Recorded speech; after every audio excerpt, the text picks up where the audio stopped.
Hi, for this, I present to you this egg masa, if that's the name.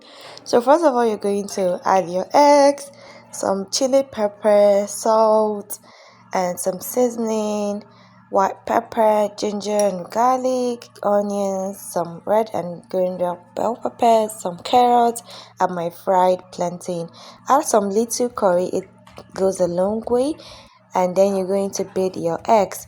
So you're going to coat your master pan with some oil, just like I'm doing in the video, and then I'll be adding my egg mixture into the holes.